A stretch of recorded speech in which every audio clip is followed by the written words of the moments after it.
নমস্কার বন্ধুরা, Moumita dream kitchen and blog চ্যানেলে সবাইকে স্বাগত আর অনেক অনেক ভালোবাসা জানিয়ে শুরু করছি আজকের ভিডিও। যে যেখান থেকে আজকের ভিডিওটি দেখছো, আশা করি তোমরা সবাই ভালো আছো আর সুস্থ আছো। আজকে আমি বাড়ির ছোট বড় সবার জন্য সবার খুব পছন্দ মতো একটা রেসিপি তৈরি করছি, আর কি বানাচ্ছি সেটাই তোমাদের সাথে শেয়ার করব। তো বন্ধুরা, আজকে আমি তৈরি করছি, দেখো এখানে নিয়ে নিয়েছি কাবলি ছোলা। তো এখানে অনেকগুলো কাবলি ছোলা নিয়ে নিয়েছি, প্রায় 500 গ্রামের মতো। এগুলো জল দিয়ে ভিজিয়ে রাখার পর অনেকটাই ফুলে গেছে। আর ছোলাগুলো আমি কিন্তু অনেকক্ষণ আগে ভিজিয়েছিলাম, মোটামুটি 2-3 ঘন্টা আগে তো ভিজিয়েছিলাম। এবারে আমি ছোলাগুলোকে ভালো করে জল দিয়ে ধুয়ে নিয়েছি আর প্রেসার কুকারে সিটি লাগাবো। তো ছোলা সেদ্ধ করার সময় না, ছোলার রান্না করলে যে টেস্টটা আসে, তার জন্য কিন্তু সেদ্ধ করার সময় আমাদের কিছু জিনিস এখানে অ্যাড করতে হয়। যেমন ধরো দারচিনি, খুব বেশি না, একটা বড় সাইজের দারচিনি এখানে দিয়ে দিলাম, আর কয়েকটা লবঙ্গ আর কয়েকটা এলাচ দিয়ে দিয়েছি। তো যখন সেদ্ধ করব প্রেসার কুকারের মধ্যেই দিয়ে দিলাম, আর দিয়ে দিচ্ছি সামান্য একটু লবণ, খুব বেশি না, 1 চামচের প্রায় অর্ধেকেরও কম। তো একটুখানি লবণ দিয়ে দিলাম। তো এখানে না বেকিং সোডাও দেওয়া যেতে পারে।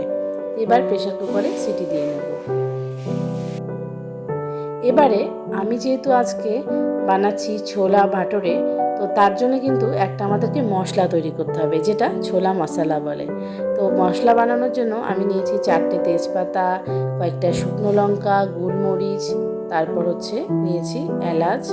তো দারচিনি আর লবঙ্গ নিইনি, আর দিয়েছি কিন্তু 2 চামচ মতো গোটা জিরে, একটু ধনে, আর 1 চামচ মতো মৌরি। এবার এগুলোকে সব কিছুকে ভালো করে ড্রাই রোস্ট করে নিতে হবে। তারপর ওই মশলাগুলো যখন ভালো মতো একদম ভাজা হয়ে যাবে, একটু ফুটফুট করে আওয়াজ হবে, তখন কিন্তু গ্যাসটা অফ করে দিতে হবে। তো এইদিকে আমি পেঁয়াজ, লঙ্কা, আদা আর রসুন নিয়ে নিয়েছি। এবার আমি সবগুলোকে একসাথে কেটে নিয়ে একটা পেস্ট তৈরি করে নেব। পেঁয়াজ, লঙ্কা, আদা, রসুনের একটা পুরো পেস্ট তৈরি হবে। তো দেখো, মশলাটা ঠান্ডা হওয়ার পর সব মশলাগুলোকে গুঁড়ো করে নিয়ে সেই গুঁড়ো মশলার মধ্যে আমি দিয়ে দিলাম 1 চামচ মতো লবণ, 1 চামচ মতো হলুদ। সেই মশলাটা কিন্তু একবার গুঁড়ো করে নিয়েছি।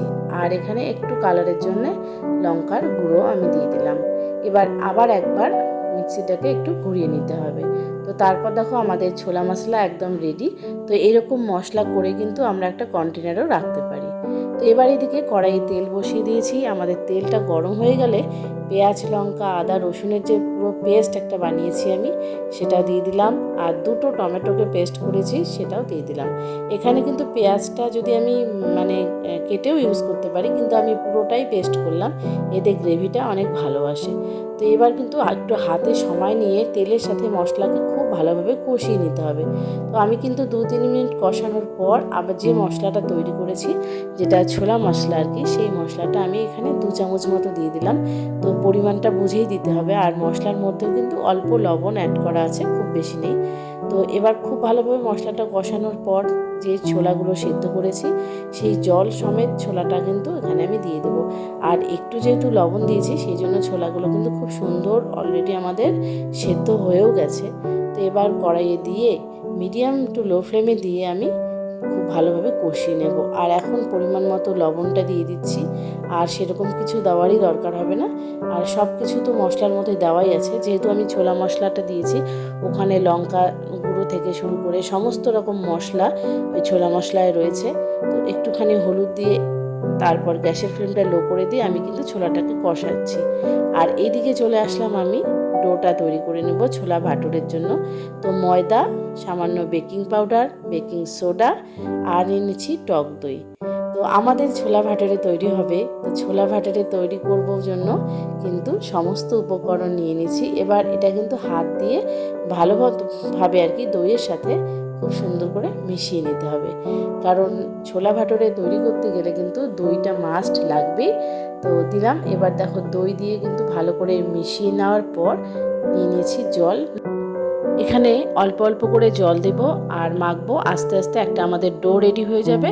তো কিছুক্ষণ পর আমরা কি করব, ডোটা রেডি হয়ে গেলে একটু ঢাকা দিয়ে রেখে দেব কিছুক্ষণের জন্য।